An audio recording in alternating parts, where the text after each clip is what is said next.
and hit the record button. Just a little bit of housekeeping. You guys are awesome. I see everybody's got themselves on mute, so thank you for that. I appreciate it. If for some reason you accidentally take yourself off mute and you've got background noise, Helena Carell is here to help us make sure that we can hear our two amazing panelists loud and clear through this conversation. I will also say, please use the chat. Thank you, Jody, for jumping in the chat there.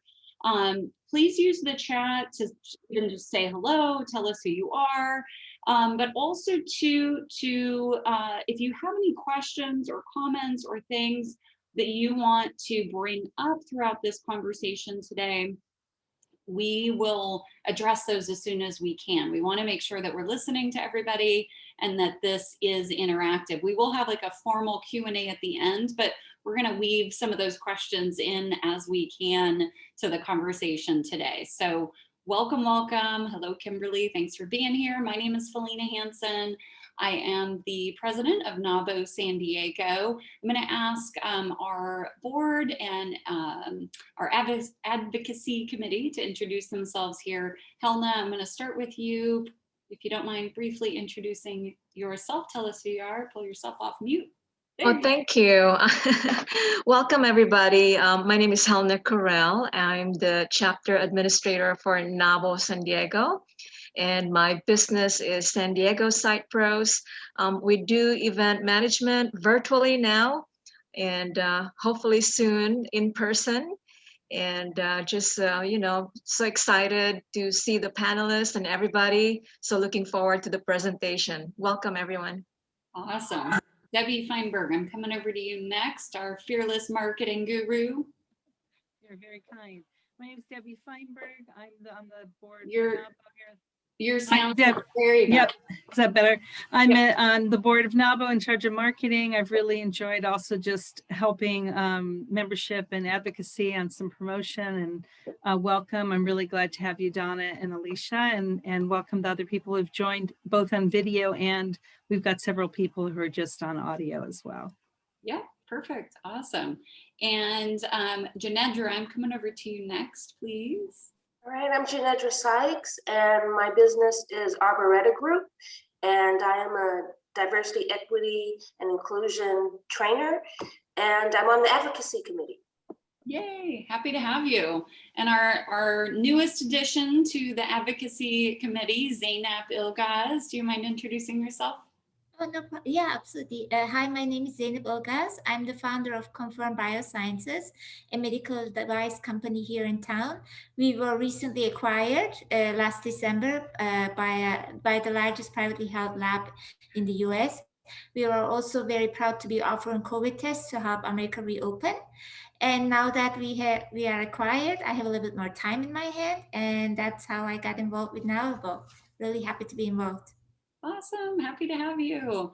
And I'm gonna step over real quick to Sean and then over to Jill, because Jill, I'm gonna ask for a little more info from you since you are the advocacy chair. Sean, will you introduce yourself?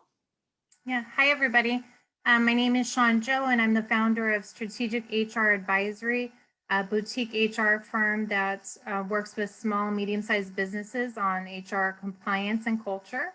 And I've been a member of NAWBO for the last 2 years, I guess, already, Felena, and recently took on a board role overseeing and helping with programs.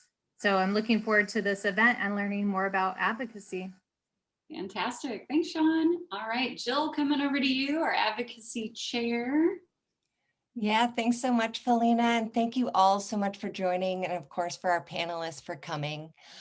So my name's Jill Roughan. I own a digital marketing change management firm focused exclusively on the life science and biotech industry. And it's almost been a year now that I've been director of advocacy for NAWBO in San Diego. And now we have our 4 committee members. And we keep growing every week. So I'm really, really excited about it. Yeah.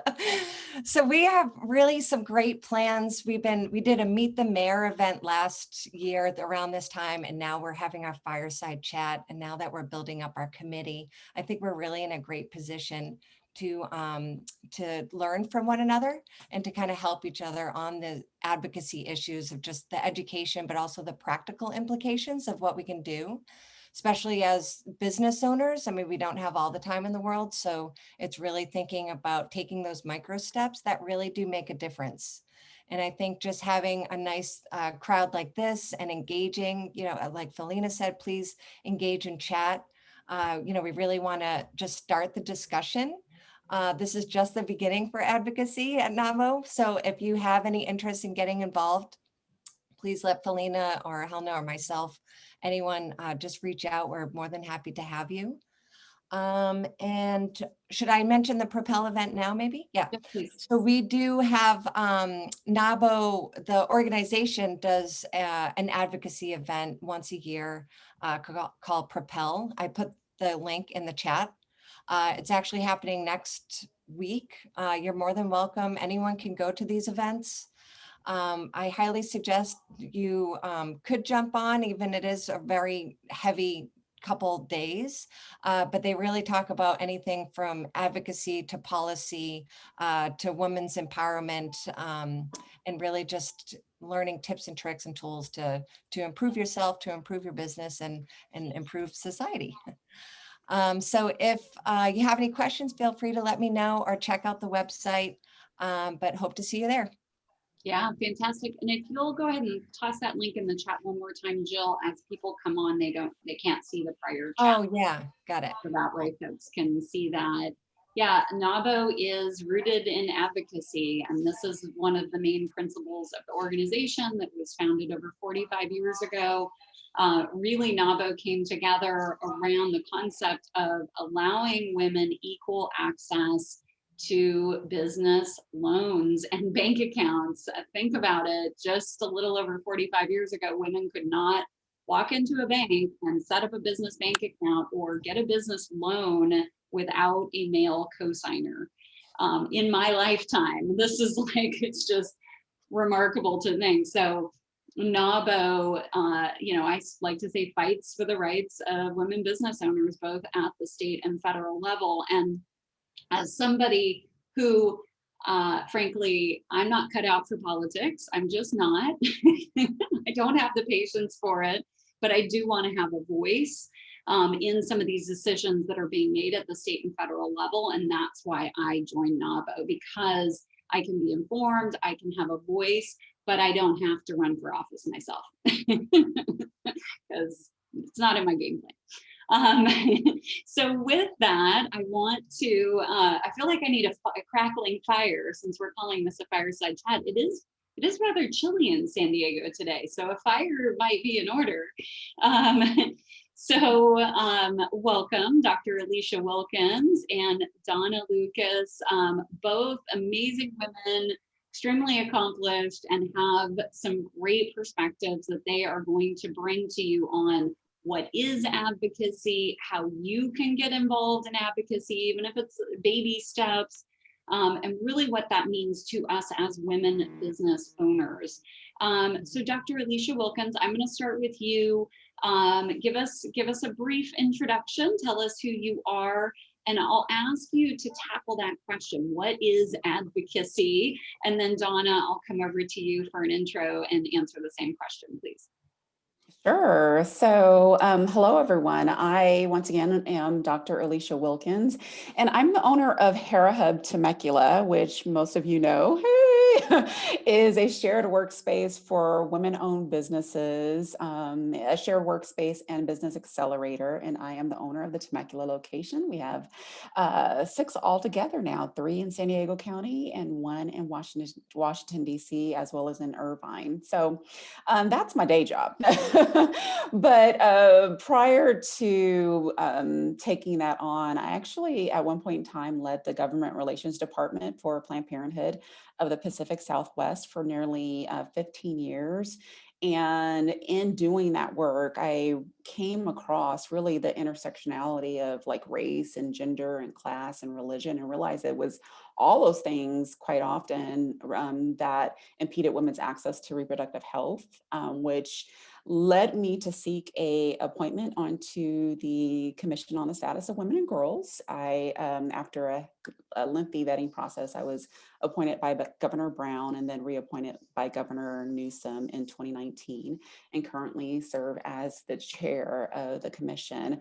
In terms of advocacy, what does it mean? I see it as, and I actually thought about this, right? I knew this question was coming, and so I was like, you know what? Let me think about this. And believe it or not, this is not a dictionary definition. This is one that I actually sat and contemplated on and came up with. But I see it as taking specific actions to influence policy or an actual issue. And quite frankly, when I think about that specifically, it reminds me of times when I used to do advocacy capital days for volunteers, for high school students and college students, and some of migrant communities as well. And I would go to Sacramento and I would go to Washington, D.C. quite often. However, one of my favorite times of the year was when I would bring these students in migrant communities to the Capitol to actually do the lobbying. And it was always an exciting time to see them actually engage in things that sometimes we do so frequently that we don't really contemplate on the significance of the work that we're doing, and to see them and truly demystify the idea of advocacy as being something where there's, these men in expensive suits walking the halls of DC. No, it's everyday people doing everyday things. And so that to me is what advocacy is. Awesome. That's a great definition. I love it. Thank you so much. Appreciate it. Donna, I am coming over to you. Would you tell us more about you, please, and how do you define advocacy? I'm a serial advocate. Perfect. I've been doing it my whole life since high school, but I'm also an entrepreneur and a business owner. So I love hearing the story of women business owners. I've run 3 different businesses and sold them. And today my business is Lucas Public Affairs, LPA, as we call it. And we describe our work in the intersection of policy, politics, and communications. And we are advocates. And we work with corporate clients, we work with government clients, and we work with mission-driven clients. And my vision when I started this firm was that, and I encourage this to anyone who's in a point in time in their career, I sat down and really wrote on a piece of paper how I wanted to spend my time. And I found that I really was passionate about policy and advocating.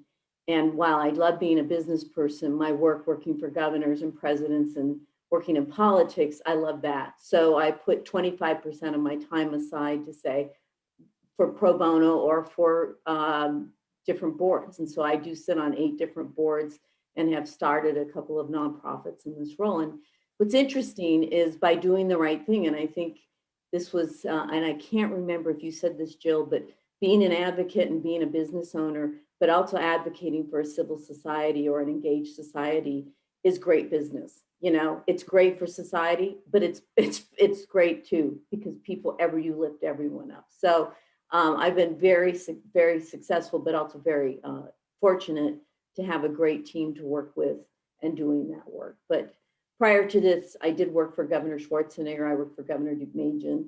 Kind of my expertise is California politics and policy. So spend a lot of time here. I'm in Sacramento, and I also sit as the chair of the California Chamber of Commerce, which represents small business, many women and minority-owned business, as well as the major businesses in California. So that's a big chunk of what I'm doing. I'm also the incoming chair of College Futures Foundation, which we advocate for people to underserved communities for access and completion of higher education, and a variety of other groups, which I'd be happy to chat a little bit about.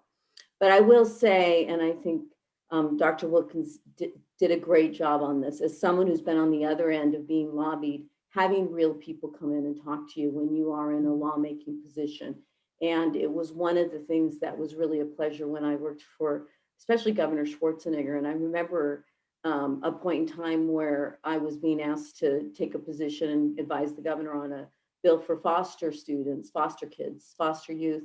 And I didn't know much about it. And John Burton, who was the pro tem at the time, brought in 3 foster youths. And to hear their story and hear what they were dealing with firsthand was so compelling. And it really changed the law. We changed the law because it was at that time at 18, you had to leave the system, and the law was changed to 21, and we convinced the governor to sign that bill. But I also became very passionate on that issue, and that's another board that I'm very involved with, is John's Foster Youth Board. But that's really an example of hearing those students who were probably so nervous to come in, but so confident and prepared. Their story made a difference in California policy. And I think that's a real-time example. And so many times when I've been in situations where people tell their story and they're real people, not lobbyists walking the halls, but real people, because I think lawmakers need to hear from real people, what's the impact of what you're doing up here? And I absolutely think that's critical for business owners, for women business owners. I think the majority of the legislature and the administration, a lot of them don't know business. They come from other areas. There are some business people, but it's important you advocate, especially small business, about what's needed. And this time during COVID has really proven that. And I do think the business community has been good to come out, but needs to be louder. And this governor has listened in many occasions. So my definition of advocacy is a little bit of that, but I always say it's an independent voice that's working to support a cause or a policy. I think we hear the word special interest a lot in Sacramento, and people think, oh, that's lobbyists who are lobbying for this or that. Special interest means you have an interest in what government is going to do for you or for your constituents or for whoever you are. So I don't think it's a bad term, but I think you need to be an advocate for what your issues are. And I think one of the things when I speak to a lot of younger students or people getting into politics, and there's people like, why would I want to do that? I think everyone should work in this. And I think people come to this work because they're passionate about something triggered it. And in my case, it was a crime issue. And I was a crime victim as a young woman. And I became very passionate about that. And that got me into politics. And it opened a door into a really interesting world. And there are so many other issues I've become passionate about, but I have also seen firsthand the importance of being an advocate and talking and finding a vehicle in which you can do it, like NAWBO, who can help you tell your story. Awesome. That was a little bit longer, sorry. No, that's perfect. That was excellent. Yeah. Absolutely. The word that kept coming to the front of my mind as the two of you spoke was champion, right? To champion a cause, to be a champion for a cause. So what is current? What's happening currently, either or both at the state or federal level that, we're advocating for? And Jill, I might even tap you to come back in on this conversation too, since you are on those calls with NAWBO California, things like the pink tax, what's current right now that we're really focused on as women business owners advocating at the state and federal level. Anybody, any of the three of you that want to jump in, go first. Sure. I'm sure, well, with Donna right there, I'm sure she's on the pulse of just about everything that's coming out right now, especially since there's so many bills that have been introduced. But I do want to bring your attention to a report that was recently released by Mount St. Mary's. Mount St. Mary's does an annual report on the status of women and girls. They're a partner in that work, and they release it through their Center for the Advancement of Women each year. And they just completed one for the year 2020. And in their research, it states that there is close to 1.58 million women businesses in the state of California. And what's interesting is that they were able to do some polling on where those businesses are far, especially during the pandemic. And 47% of them indicate that they've experienced a decrease in revenues. And I'm sure that there's a number of you, if we were to do a poll right here, right now, it probably would reflect that same number of folks that are experiencing that. Another 51% indicate that they do have enough cash on hand to operate, but only for another month or so. And so when I think of, what is one of the most pressing issues facing women, specifically women business owners, it's definitely a cash flow thing, right? And with $42.3 billion in potential stimulus money coming from the federal government, I think we are in a prime position to make sure that we as women business owners are getting some of that funding. Because I mean, that $42 billion is coming into the state of California. And there's going to be a lot of hands that are, awaiting that money. And I think that, we definitely need to make sure that some of that comes to the women business owners throughout the state who have been, dramatically affected as a result of COVID. So that's one of many things, but I'd love to hear Jill talk a little bit about the pink tax. I'm excited to say that the commission is a supporter of that. We just voted to support that bill last week. Oh, great. Yeah, I mean, I just wanted to talk a little bit about the cash flow though first, because that's definitely been a hot topic. Yeah. And just getting all these contracting opportunities. There is all this language in the law, and I guess later on we're going to talk about obstacles, because that's definitely something I need to talk to you guys about overcoming, because I'm a little bit new to this process, and the red tape, I mean, it does kind of get you feel defeated sometimes. So, but I know that for the contracting opportunities and making sure, we're getting all that, it's not just in the government, but in the private sector. I mean, there's billions and billions of dollars wasted that they're supposed to be contracting to diverse owned suppliers, and it just doesn't go anywhere. Right. So that's something that they've been working on. And then also anything that affects small business owners, workers' comp plans, and for the COVID-19, because that was, people are trying, I mean, I would need to read a little bit more about it, but if somebody says I have COVID and now I'm out of work for 2 months and you need to pay me, stuff like that.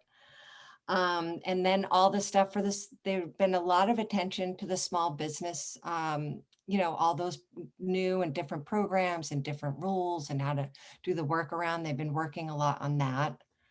And then I know that there was the pink tax. I don't know much about it right now. I mean, they haven't really been talking too much about it, because it's all been about this, all the small business loans, and what, especially for a lot of small business owners, they're for women-owned businesses, it's just a company of one. So there's all these different avenues that you could do to get money, but it's really difficult to kind of keep track with all the training laws, changing laws.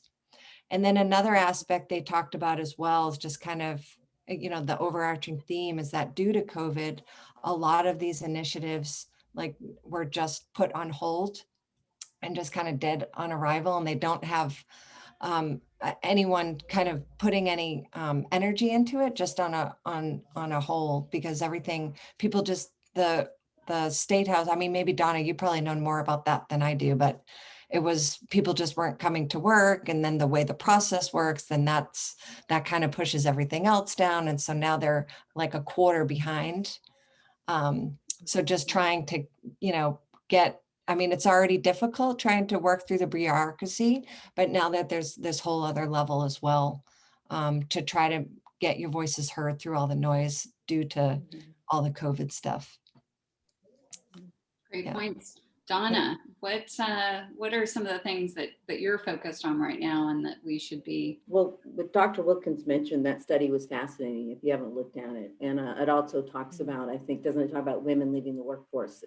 Record numbers in our history, which, as someone who has a woman-owned business, but also a commitment to diversity and inclusion in our firm recruiting, ironically, our business, public affairs, we tend to have more women involved in that than men. So we really have to proactively, recruit. But that is a very scary number. As someone who's worked, for Maria Shriver for many years, I still chair 2 of her organizations on encouraging women in different areas. That is a scary number, about the number of women who are dropping out of the workforce. And I think also the concern for women-owned businesses, because I think that's, as all of us who started businesses, we know cash flow is king. That's the thing that keeps moving. On the legislative front, the challenge is really hard on the regulatory front. And I think this is where your voices are really important, to understand what is happening, because I think sometimes legislators who are trying to help displaced workers, who are trying to protect workers, who are trying to work, with different groups, sometimes pass legislation that is disruptive or an obstacle for small businesses. And so the regulatory environment right now with COVID, and we have a helpline for the chamber, and it is nonstop, is small businesses trying to understand with their employees, what is their liability with COVID? Can their employees come back to work? If they come back to work, do you have to ask them to be vaccinated? Can you ask them to be vaccinated? Or is that discriminating against them? Are you responsible if a coworker comes back and they get COVID, not necessarily at work, they may have gotten it, then the workers' comp, the 2-week mandatory time off, but also there's other issues. There's a whole litany of liability issues, not to mention most small businesses right now in the hospitality industry can't hire people back right now. It's really difficult. There's a shortage, worker shortage right now, and there's a variety of reasons for that. So that's a lot of the regulatory thing, Jill, you're talking about. There's other regulatory issues that have come up for businesses, especially small businesses right now. It's, workers' comp, it's pay equity, it's a variety of other issues, of which the business community, I have always encouraged to step forward and to work with lawmakers and bring small businesses in to talk about it. But I would say the other issues really dominating Sacramento right now, COVID vaccination is key, reaching those communities. The governor and his business advocate, Dee Dee Myers, have both been out there. Everyone's been out there saying the key to opening the economy is going to be vaccination. So that's very, and how do you reach all those communities to make sure people can be vaccinated? The governor today announced that we are in a drought, which is, for the agricultural industry and for so many other industries, that's going to be a major factor for the legislature. And we obviously, because of climate change, we continue to have the issues with fires and with power outages. We are really in a situation going into the summer where we are most likely going to have power outages, not hopefully like Texas, but it is something that the legislature and the governor are really trying to figure out, because as we take power plants offline and we're doing a variety of things and the heat, the temperature goes up and the demand goes up, it's really challenging. And you guys know that in San Diego, because it's been getting hotter there. So those are the bigger kind of issues, but for employers and employees, I think COVID safety is a major issue, because I think most employers don't want their employees to come back if it's not safe. They don't want people to get sick. On the other hand, they want to run their businesses. So what do they do to protect their employees? And then of course, employees and the workforce is having such a challenge because kids are not back in school. And so when we get kids back in school, I think it will help the economy and the business. But that's a lot of what the legislature and the governor have been trying to grapple with right now. There's a lot going on. Thank you, Alisha, for sharing this upcoming event, specifically on COVID issues, California Lawyers update. And I want to continue to encourage you all to use the chat, even if it's just to say hello. We will get into definitely some Q&A here, but if you do have a question, put it in the chat and we'll try to tackle it as we go here. So I've got the chat open. I'm keeping an eye on it. So thank you for using the chat. So Donna, Dr. Alisha, whoever wants to tackle this first, I'll let you guys decide. How do we get involved, right? I mean, this is great. Other than joining NAWBO and joining the advocacy committee, what can a female business owner do to get involved. And if you don't mind tackling, I mean, speaking for myself, sometimes I think about these, even at the state level, these concepts are so enormous. There's so much layering happening. There's so many parties. It almost feels just overwhelming to even think about it. You know, what locally too might you encourage folks to do, even at the city level, for example? Just any examples or ideas where how we can actually just start making progress to get involved in advocacy. Donna, do you want to go first? Sure. I know what you're going to say because you've been a candidate. But first of all, I always, when I get on a call like this, encourage people to run for office. I know, Felena, you're not going to, but most women have to be asked 7 times to run for office. Men only have to be asked 1 or twice. And statistics have shown how strong women lawmakers are, but we're still 25% of elected officials in state legislatures and government are women, although we do have a vice president who's a woman, which is terrific, and from California. I would say the #1 thing you can do is get to know your local elected officials. It is overwhelming. You're not going to be able to pick up the phone and call the governor and talk to him. You are going to be able to call Toni Atkins, your Senate, she's the Senate pro tem, the most powerful person in the legislature is your legislator for San Diego.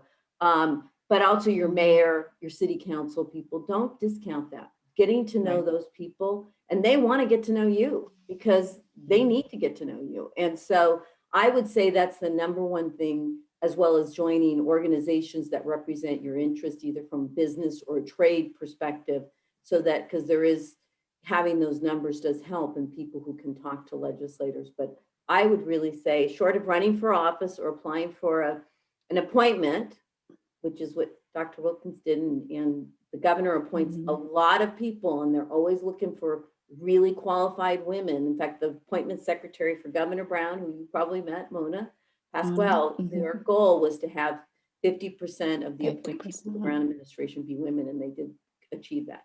So don't discount being an appointee. There's a lot of places to serve. You can keep your day job, but you can, serve in that. But I would say the #1 thing is get to know your local electeds. But could you talk like a little bit of a specific example? Because I can put the names and numbers and emails of representatives, but then when someone takes that, I mean, do you just call and say, hey? Have you invited your local electeds to come talk to this group? Your assembly person. I don't know who, there's a variety of people in the assembly, but I'd have them come and speak to your group or engage them. I would say, if you haven't, Jill, your advocacy group has specific pieces of legislation or issues that you're interested in. Members see the people in their district office all the time. Your chapter, that's a good idea. Going in and talking to them. And you will find out they are very much human beings and very much want to hear from you in some cases. But Dr. Wilkins ran for office. She knows a lot of elected, so I'll defer to you on what you think is the best way for them to connect into that. Yeah, and I just, before we dive in, Janedra, it looks like maybe you had a comment or. Yeah. In another life, I was an aide to 2 different LA City Council members. And I like to say building relationship with staff sometimes is more potent than the elected official themselves. Because if you have an issue and you have a champion within that office that's competing for the attention of the elected official, that would really advance your call. As a former staff member, their attention spans tend to be easily distracted. So and with term limits, that also is really important. Yes. Staff. Yes. So building relationships with staff, I think, is really a potent way to go. That's great. That's great input. Would we look for like chief of staff, or what kind of job titles are we looking for? Well, usually the offices are divided. They divide issues by staff members within the office. Okay. So if you find out who's responsible for what. Got it. And then to speak to what Donna says, with term limits, that staff member may remain in that place when the elected official is gone. I see. Or they may move to another office because they have historical and institutional knowledge on that issue. So it's like the power has gone underground to staff folks. Got it. Does that make sense? Yeah, that makes sense. Yeah, that's helpful. Thank you. Appreciate that. Dr. Wilkins. Yes, You've got lots I of layers to add concur. here. I concur with all that has been said. Excuse me. Yeah, I have definitely experienced exactly what Janedra was saying about, forming those relationships with staffers. And think about it. Elected officials, they have a number of issues that they're voting on, and cannot be a subject matter expert on all of those things. And so that's part of the reason why they do have staff members who focus on particular issues, is because that staff member ends up being kind of like their resident, subject matter expert on small business or on women's health, or whatever the case may be. So yeah, don't ever, if you are invited to come and speak to an elected official and you find yourself meeting with a staff member as opposed to that elected official, don't ever discount them. They have more power than you'd imagine. Don't ever discount them. But yeah, those are some of the small things that can be done. And then too, just to piggyback on what Donna mentioned about connecting to groups that who represent issues that you believe in, like NAWBO, advocacy around small business, whether it's the Sierra Club or whatever, a mom's group, to connect with those various groups, because quite frankly, sometimes they are doing advocacy work within those organizations. And there you'll be able to find out, what particular policies that they're supporting, and then actually actively get involved to advocate on those issues. Sometimes it's, small things like signing a letter, signing a postcard to send to that elected official on that particular issue. I mean, and I'd even, encourage that on the issue of women and small businesses, and ensuring that we get the drop down money that is going to become available as a result of the stimulus money that's coming down. Those squeaky wheels get get the oil. In fact, it reminds me of a time when I was trying to champion a bill with Senator Denise Ducheney, and Donna probably remembers Senator Ducheney. And, we ended up, I won't go into the particular bill, but it was one that she, wasn't going to, she was on the fence on whether or not to support. And we just at the very grassroots ground level, just, normal folks, no lobbyists, just everyday people. We just were doing phone calls. Hey, we want you to vote on this. Hey, please support this. Hey, please support this. And finally she called and was like, hey, can you call off the dogs? We're going to support this bill. Okay. And it was just those simple phone calls. Right. And so those are the type of things. And quite often, when you're on social media or, different things, you'll hear someone say, oh, hey, can you place a phone call to this particular person? Or can you send a letter? Or can you send a postcard?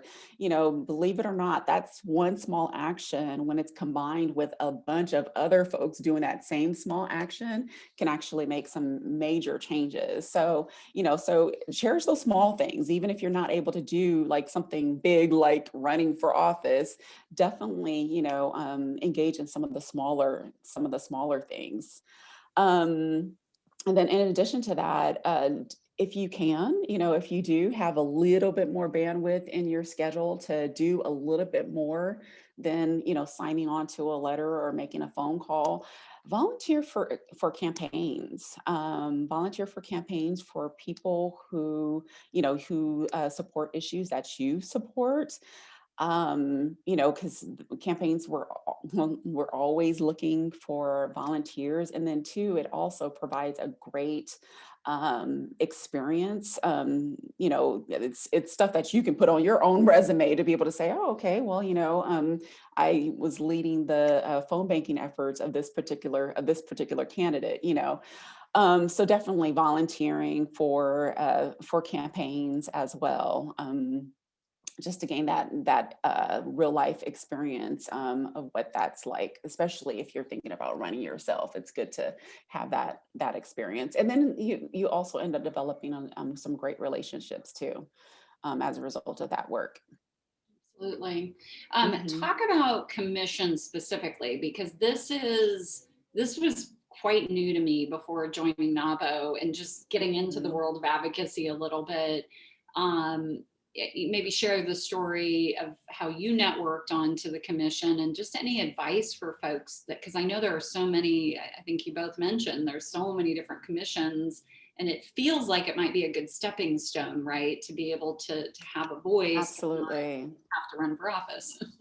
Absolutely. So one of the things that whenever I talk about commissions, one of the things that I make note of, or I want people to make note of, because oftentimes they hear that, oh, I'm with the state commission on the status of women and girls, is that there are local commissions as well. In fact, there are local women's commissions that exist throughout the state.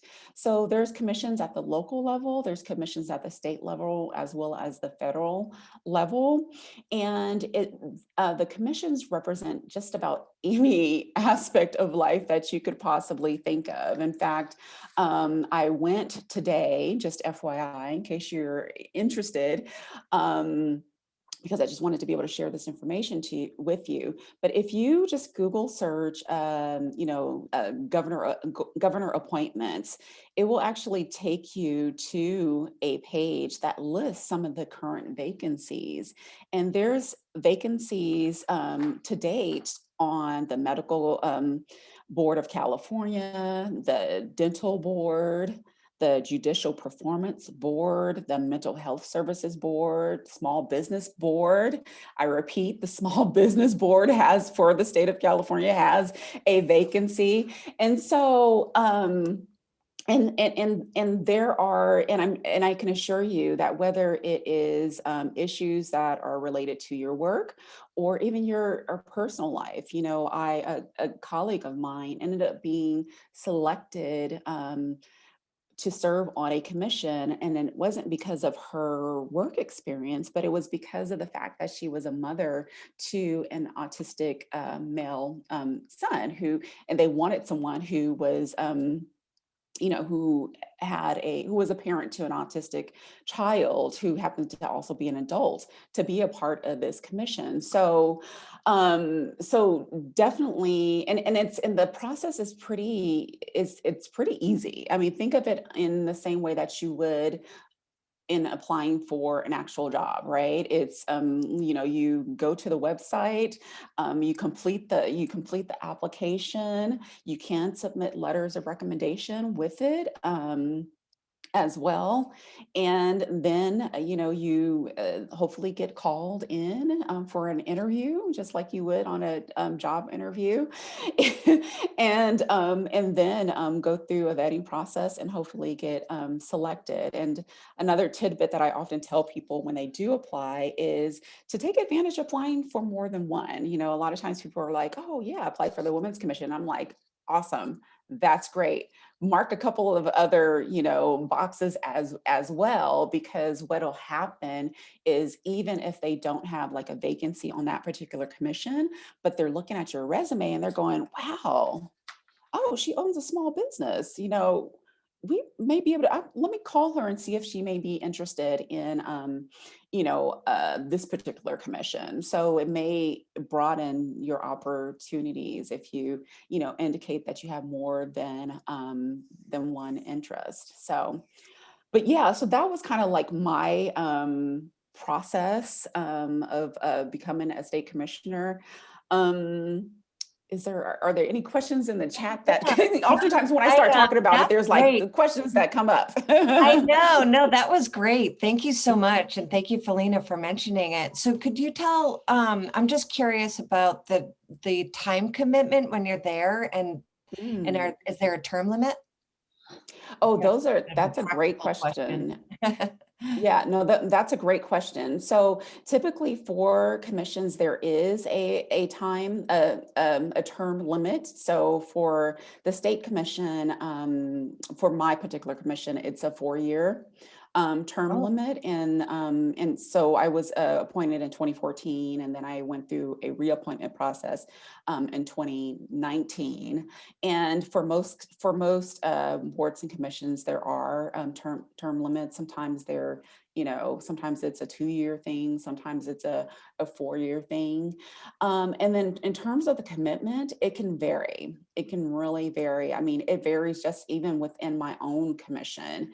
As the chair, it's a much bigger commitment because I'm working with staff members on a regular basis. So it's becomes almost like a little mini part-time job.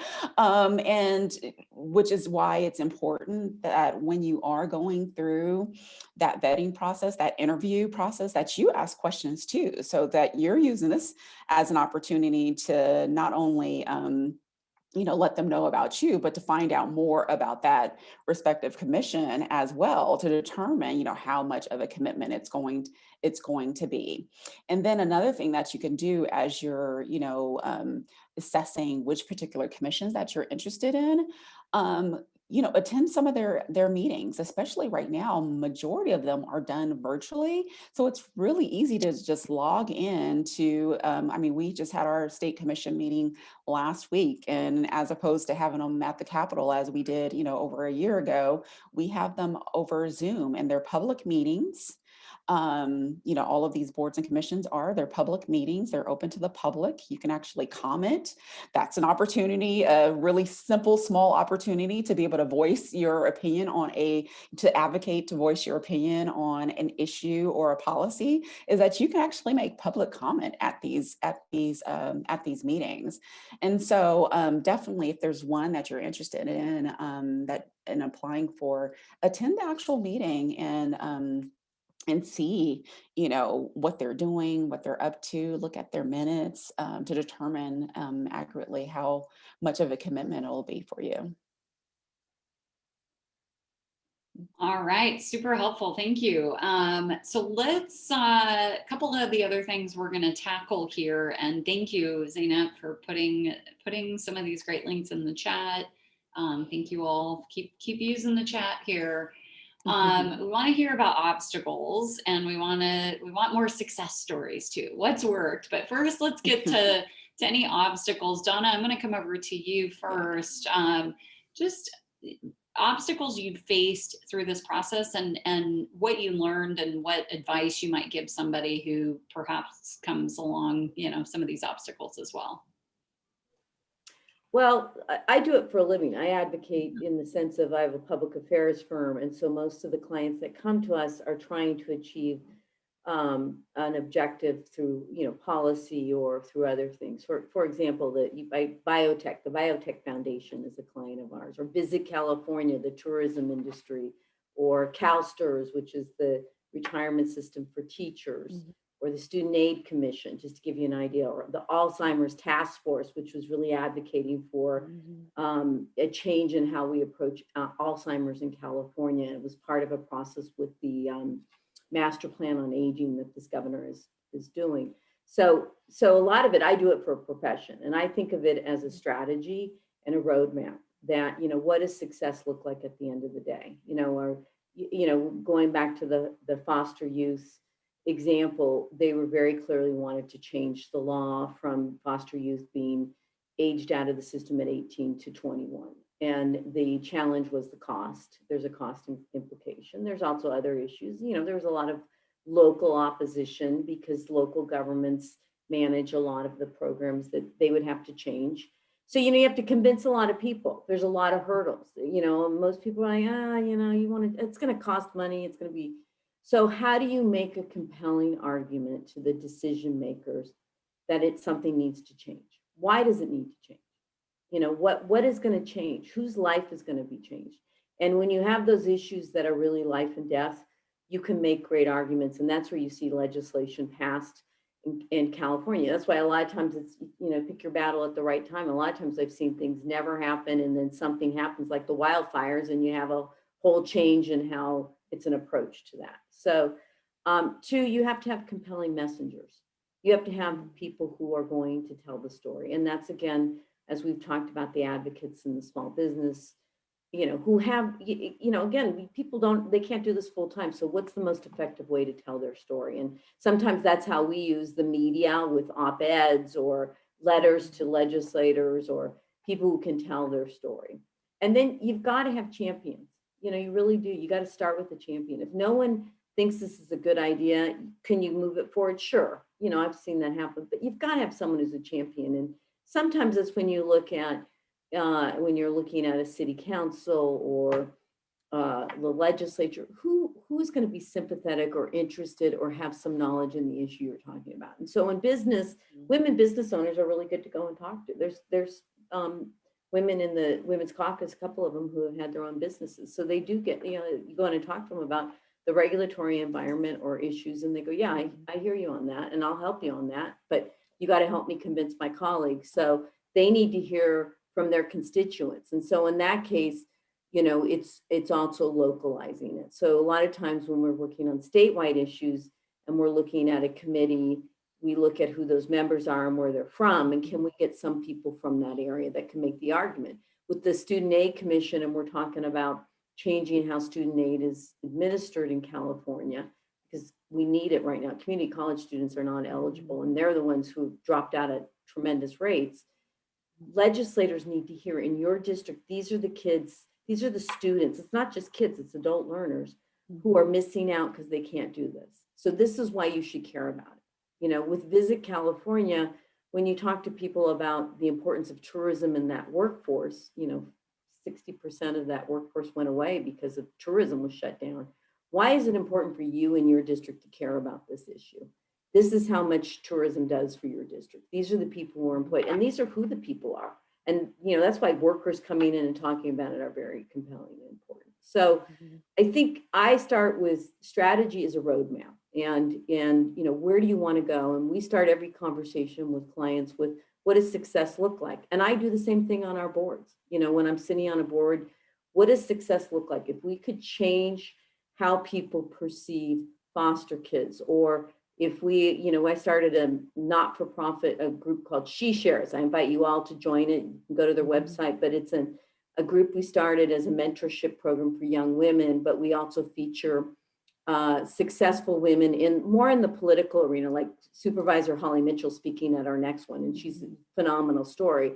But part of it is we're trying to showcase to younger women who are just coming out of college, the stories of these women who have come up, faced adversity, and have gone into these very powerful roles. And what did they learn through that process? And so that's a lot of what I think, you know, going off on these tangents, but really understanding it's easy to get lost in the weeds. What does success look like? With Dr. Wilkins and the Commission on the Status of Women and Girls, I sat on the commission, by the way, in the 90s. And one of the things I said is, what is this commission doing? You know, how are we helping to advance women? And it wasn't girls. And that was part of the conversation. Is I said, you know, really, we should be talking about what happens to these young women early on in their lives, because confident girls who are brought up, who have opportunities, you know, part of the stuff we're dealing with women later in life, you know, if we can change the trajectory or give them opportunities or look at that.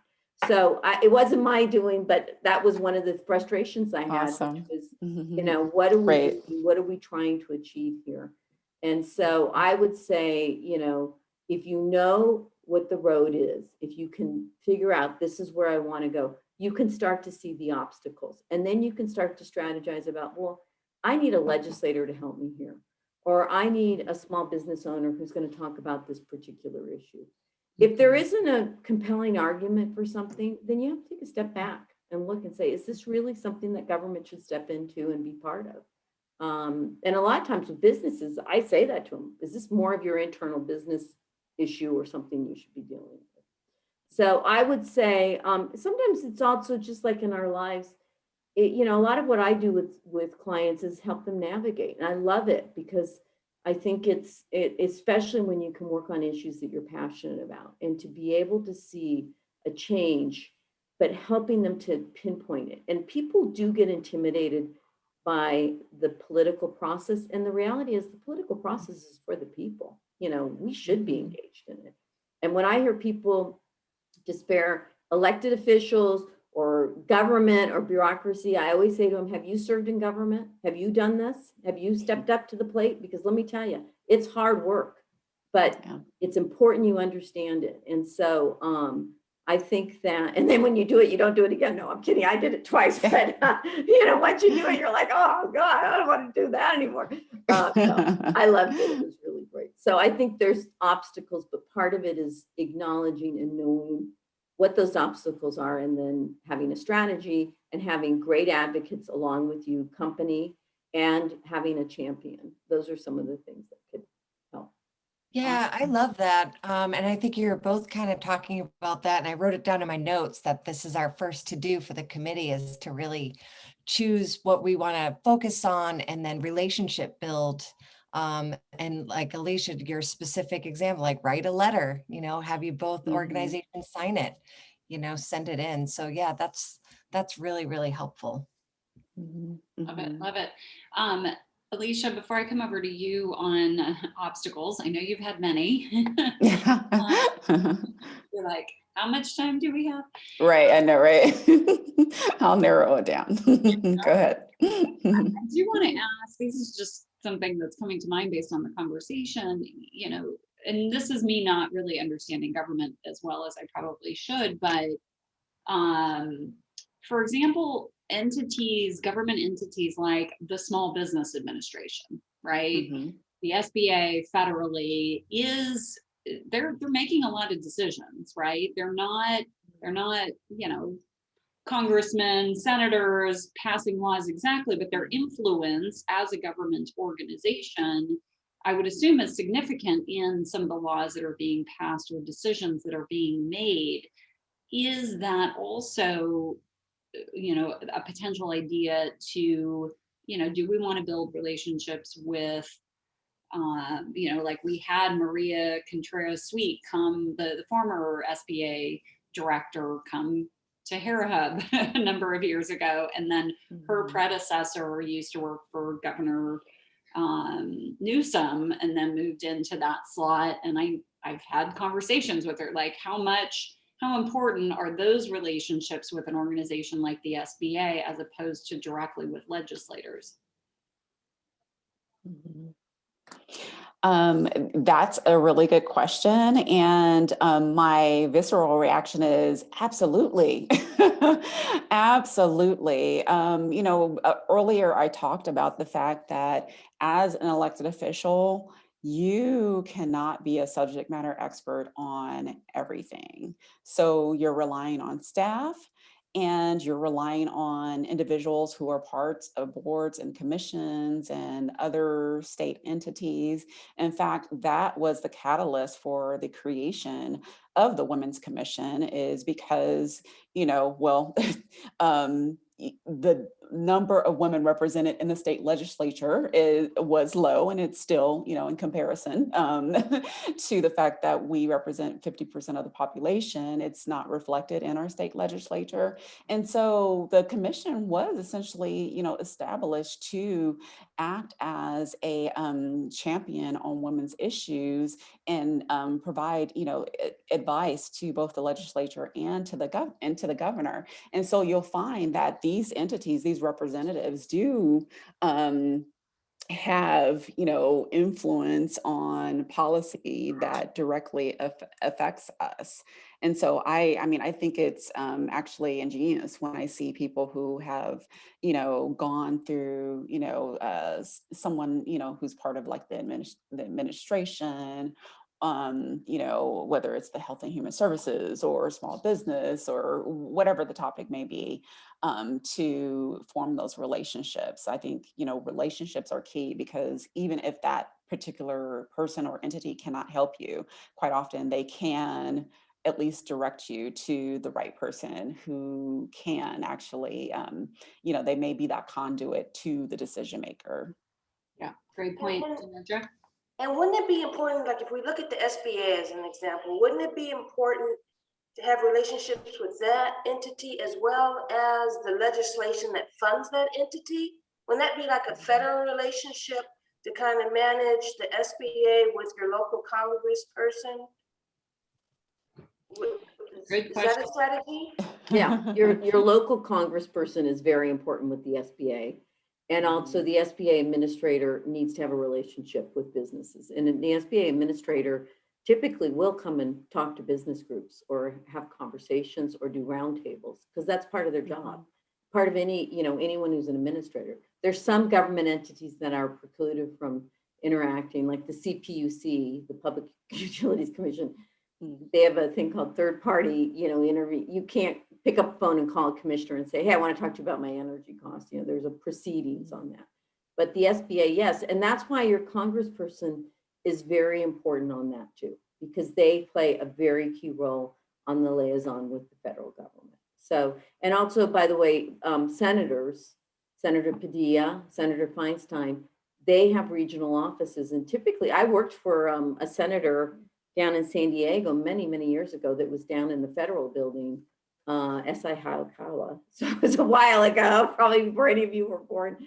But, most senators do have a district office for regions too. But I would say that's another key relationship. Congress people are very, my congresswoman here, Doris Matsui, have a very good relationship with her. She comes to events. She's very engaged. Same with Congressman Ami Bera. And so I think that's a very important point. You should invite them to come and speak and talk about what is Congress doing to help small business through the loans. This is what they do when they're not, doing everything virtually. And I think virtually makes it a lot easier, but they would be in the district and they would do events every night and come and do a 20-minute Q&A or a panel discussion. It's a great way to get them engaged. And then again, as we were talking about, getting to know their staff, which is a great way. Yeah, awesome. Well, let's, Alisha, just on the topic of success and obstacles, whatever you want to tackle or share there. I know you were passionate about the work that you're doing there in Temecula and ran for city council there. Any advice you want to share around that step in the process, and I'll let you take it away from there. Sure. You know what? And earlier, Jill pointed out the relationships. And if I were to say, what is the most important thing about, advocacy, it would be these relationships that you end up forming with people. And in fact, I was going to share a quick story with you about how the strength of the relationship. A few years back, when I first started doing some public affairs work in the Riverside County area, I actually collaborated on an event with a local county supervisor who was pretty moderate on our issues. And we had this wonderful event, and he wanted to do some more work with us. However, there was a senator that called him and said, hey, no, you shouldn't be working with this group. Cut your ties, just end it. And I was really quite heartbroken, because I have always, on this particular issue, I've always been a proponent of making sure that I had bipartisan support. I wanted to bring everybody to the table, and this was that opportunity to do so. And it was kind of ironic, because a few years later, so I recognizing, I tried to, really, strengthen that relationship, recognizing that I wasn't able to, really move it in the direction that I would like to move it in. I ended up forming other relationships in the community. And ironically, when that supervisor decided to run for Congress, one of the main issues that came up was the issue that I initially had brought to him. And it ended up being the thing that lost him votes, that lost him votes and, causing his, opponent to win. And it was just kind of ironic, the fact that, here I was trying to form this relationship on this issue. But it just really showed how the strengths of the relationships that you do form, because in, him cutting ties with me, I actually was able to form other relationships with other people in the community. And that relationship ended up resulting in the person who I did have a relationship with, winning their congressional seat. So I don't know. I just, I think that relationships Like are it comes super, around, super mister. important. Yeah, exactly. And,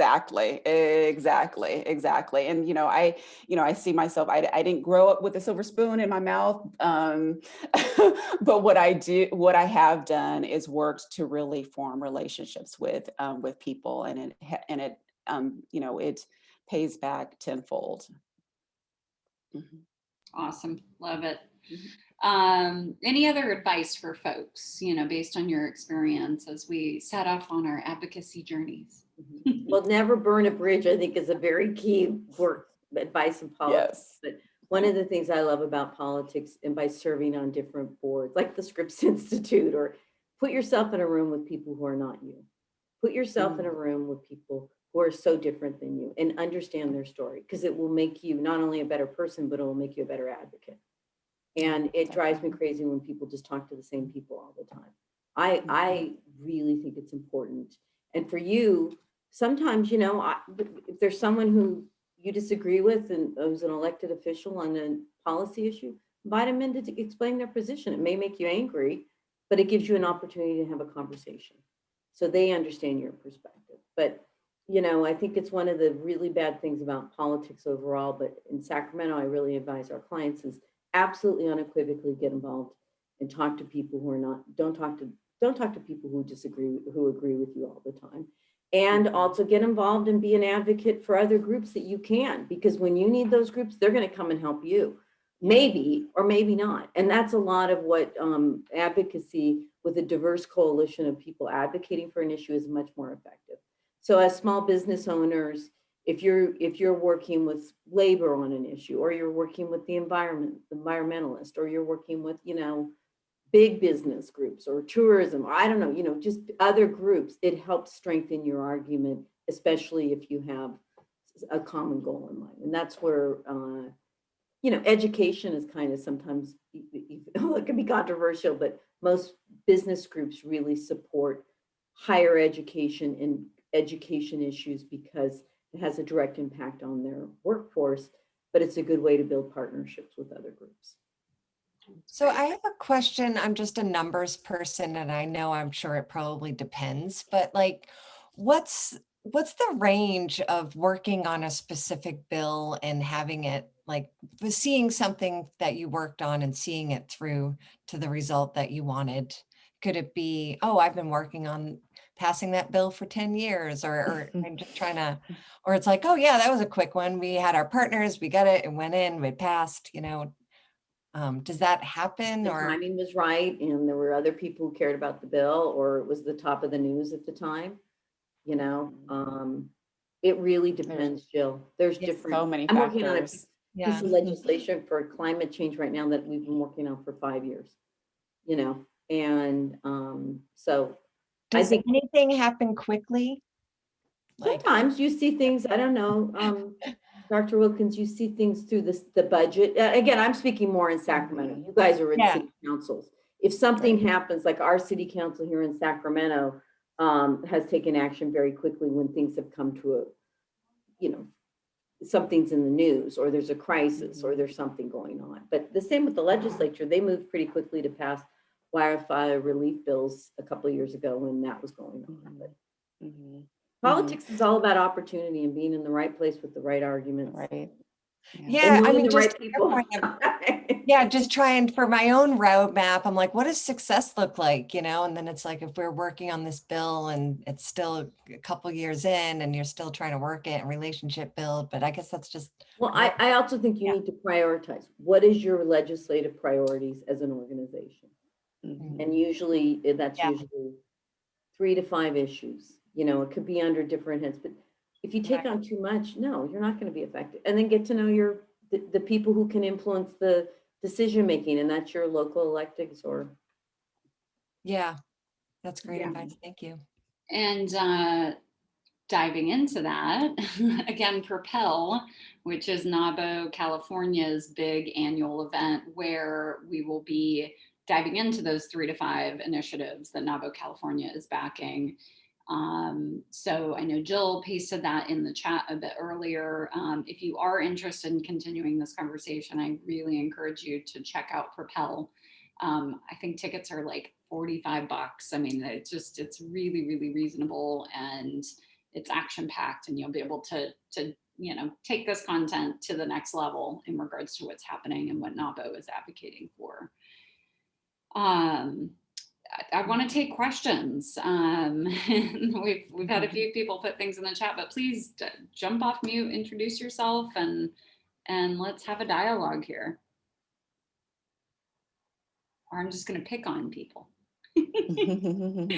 Debbie, your hand is raised. Go. This has been a great session. First of all, thank you, Alisha and Donna.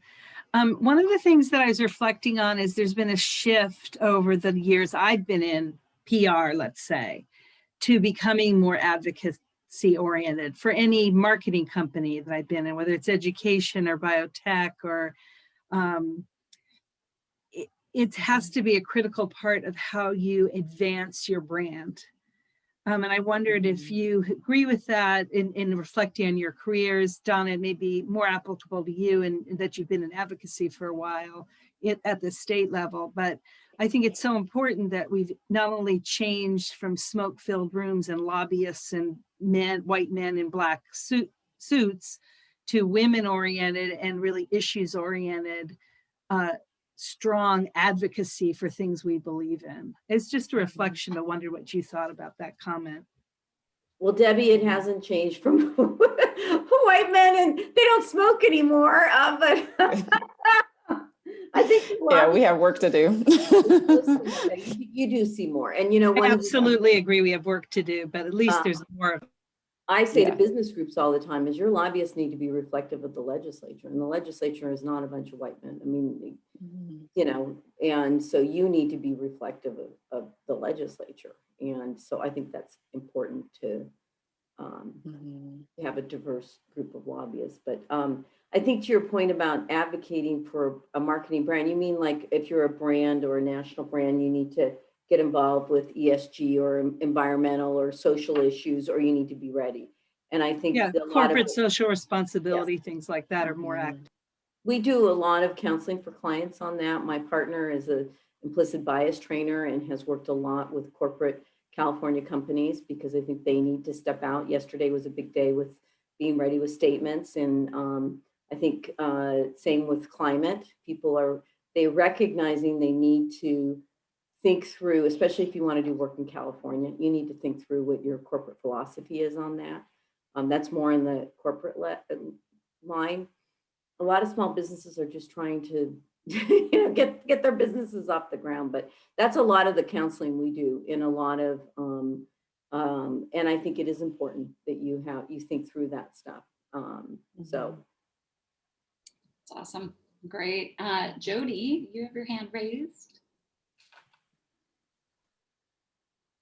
I know, like, where's the I'm phone, sorry. Yeah. I'm Jody Silberman. I am a paralegal. I have my Just Call Jody legal document preparation, and I do divorce coaching from we to me. I help women transition high conflict relationships legally, emotionally, and financially to build a brighter future.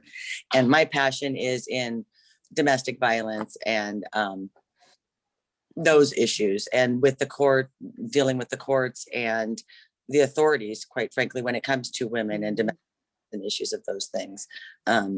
and it's always been kind of a passion of mine to get into it and kind of segue into that. So I guess, I guess I would want to know where to begin. I would love to be a part of this advocacy group. And I am pulling up, I got Alisha, I wrote down and I'm a member of Temecula Hair Hub. And and NAWBO and the Inland Empire. NAWBO, and a new member to NAWBO. And this, so I love it. I mean, I eat it up. So I'm honored to be here. I wrote down the government appointments, and I was going to look at that because I didn't even know that was there, to see what's there and what's available. But would there be any other recommendations as far as where to begin or where I should start with, maybe be able to partner with somebody or collaborate with someone as far as getting into advocating, or start? Where do I start? This is my question. A long way. Yeah, that's a great question. And thank you for being here, Jody. And just like you were able to find that information for the state, so you can actually just go to your city website as well. So whether you're in the city of Temecula or the city of San Diego or La Mesa or Sacramento, you can actually go to your city website and typically just, type in a search appointments, and it'll show you a list of the type of boards and commissions that are available to you to apply for, and there's quite a bit of variety in them. So like, I wouldn't be surprised if there was if you were looking at it on the local level, I wouldn't be surprised if there was some particular commission that was dealing, even if it wasn't necessarily called the Domestic Violence Commission, but there may be some commission that's actually dealing with an aspect of domestic violence. Case in point, like our Women's Commission, we have a partnership with the Office of Emergency Services. They have a sexual assault and victims violence, subcommittee that does a lot of that work, and we kind of rely on them to lead us when it comes to issues of violence and sex trafficking and different things like that. But yeah, definitely you can go to any city website and do search in city and county websites, and actually just do a quick search and find different boards and commissions. Thank you very much. I appreciate it. I just pulled up that list right now as we were talking that Zainab had put in, and wow, there's a lot of commissions and a lot of vacancies and a lot of very, very specific. So I'm just glancing, Jody, to see what might. Is that the governor, what, the state one? Okay. I pulled it up. I haven't gotten as far as you, but I pulled it up on my computer. Yeah. There's okay. Almost every profession has a commission. Yes, okay. Exactly. There's a group called California Women Lead, which is really geared towards helping women both for appointments and run for office. They do great seminars. You guys should talk to them about, maybe your members can go to their events. They have great events. They have elected, the one we just did, it was the 5, the supervisors in LA County are all women. And so they hosted an event with them, but that has a lot about, they hold workshops on how to apply for appointments or run for office. Mona Pasquale is one of their officers. I think she's the president, and she was Jerry Brown's appointment secretary. And so she's very knowledgeable on, like, this is what you need to know. And she says it all the time. It's not rocket science. It's not, challenging, but you do need to prioritize. What do you want to spend your time doing? Because remember, your time is, if you're doing this, if you're going to do this, and it sounds really exciting and great, you're taking time away from something else. So in most cases, it's your kids, it's your elderly parents. It could be watching Netflix. I don't know. It depends on how you spend your days. But, for me, it really became, I had to whittle down, what am I going to spend my time on? So if you're going to spend your time like doing what Dr. Wilkins does, that's really passionate about it, great about it. It's going to open up network and doors. But if you're going to apply for a commission just to get it on a commission, it's not worth it. It's just because they don't, most of them pay per diem, which is like $100 a day. So it's not a, but there are appointments that are. Right. I appreciate all very good information. So thank you very much. Awesome. Yeah, great suggestions. I like that. Yeah, and Donna brings up a good point. I mean, I am, went through that same experience where when I decided that, I was going to focus on the Women's Commission, and there were other boards that I actually, had to get off of in order to really be able to, be my best self on those particular commissions. Great. Janendra. Yeah, I'd like to check an assumption that I have. So as an advocacy committee, and we're focusing on building the relationships with our electeds in our community, I'm wondering if we should also begin to think about building relationships as a region. I mean, back in the day when I worked in LA, we used to call San Diego, where I live now, behind the orange curtain, because it was really considered two separate places. But now it seems more like a region on how it responds to larger issues. So my question is, after we strengthen our local relationships, should we start building out to like our neighbors? I'm not sure. Great question. Alisha, Donna, what do you think? I guess, I guess I'm, my immediate reaction is that it depends on the issue. Just for simplicity's sake, if I'm thinking about homelessness, I mean, my most immediate concern is going to be what's happening right in my city. And that's, and so obviously I want to address that issue, and I probably would want to focus on that before I begin to expand it beyond, beyond my city. So I think it really just depends on what the issue is. For when it comes to, getting drop down money from the stimulus into our local, into our local women business owners, one of my concerns is, making sure that the bigger cities that typically get a lot of funding, that that we get some of it too, that we here in the Inland Empire, because I know that I heard a rumor that LA County was going to be getting like $4 billion.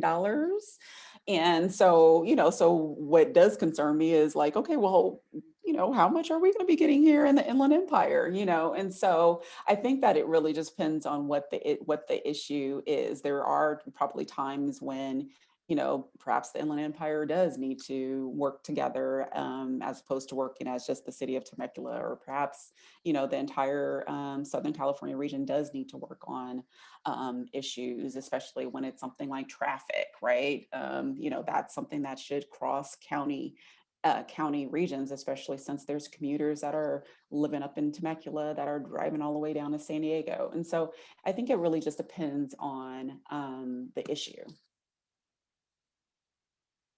I'd also look at partnering with other NAWBO chapters too, I mean, the statewide or LA County. I mean, if that helps, because they probably are in touch with their regional folks. So think about that too as a strategy.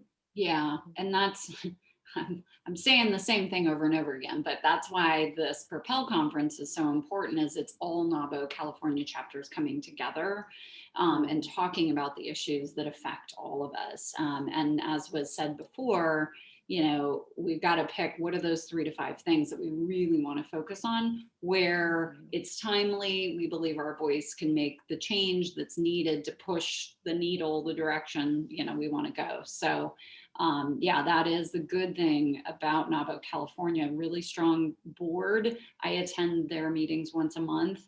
NAWBO has all kinds of different committee meetings that you're all welcome to attend as NAWBO members. The advocacy committee is a good one. I know Jill's usually on that call.